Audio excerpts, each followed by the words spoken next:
बच्चों आज क्लास 8 संस्कृत 2 पढ़ेंगे संधि। पूर्व पदस्य अंतिम वर्णेन समम उत्तर पदस्य पूर्ण वर्णस्य मेलनेन यत् परिवर्तनम भवति तत्संधिः इति।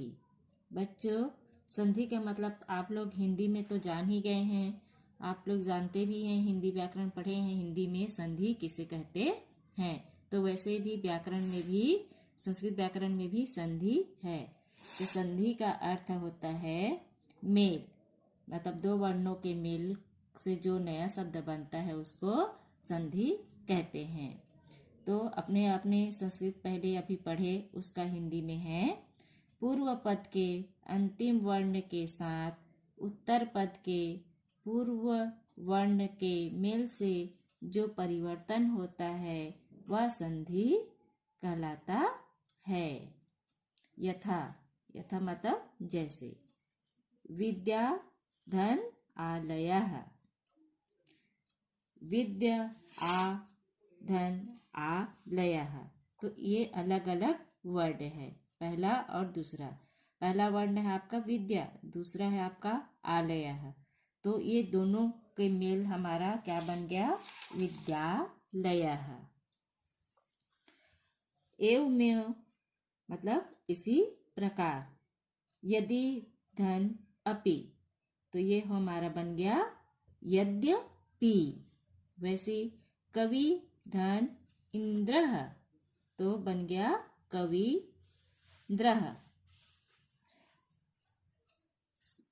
सामान्यतः संधि त्रिविधा यद्यथा, मतलब सामान्यतः संधि हमारे 3 प्रकार होते हैं, उसके रूप 3 प्रकार हैं। पहला स्वर संधि, दूसरा व्यंजन संधि, तीसरा विसर्ग संधि। पहला है हमारा स्वर संधि। स्वर वर्णेन सह स्वर वर्णस्य मेलनम स्वर संधि कथ्यते।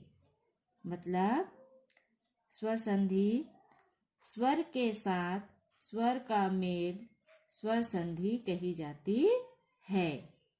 संस्कृत भाषायां स्वीकृता स्वर वर्णाः इमे सन्ति। मतलब संस्कृत भाषा में संस्कृत स्वर वर्ण ये हैं, इमे सन्ति। जैसे है अ, आ, ई, उ, री, री, ए, ओ, औ।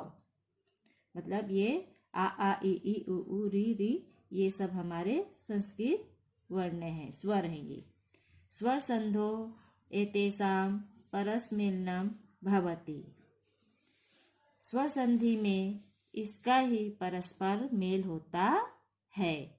अत्र केचित् विशिष्टा संध्याः उल्लेखनीय। यहाँ कुछ हमारे और विशेष संधियाँ उल्लेख किया गया है। जैसे पहला है दीर्घ संधि।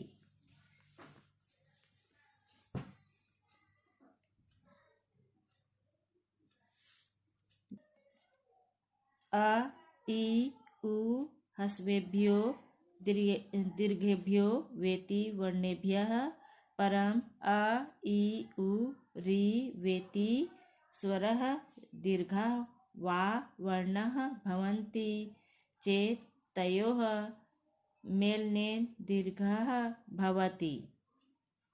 मतलब यदि ह्रस्व स्वर या दीर्घ जैसे अ, ई, उ, री के बाद क्रमशः ये 3 ह्रस्व या दीर्घ वर्ण होते हैं तो उनके मेल से दीर्घ होता है।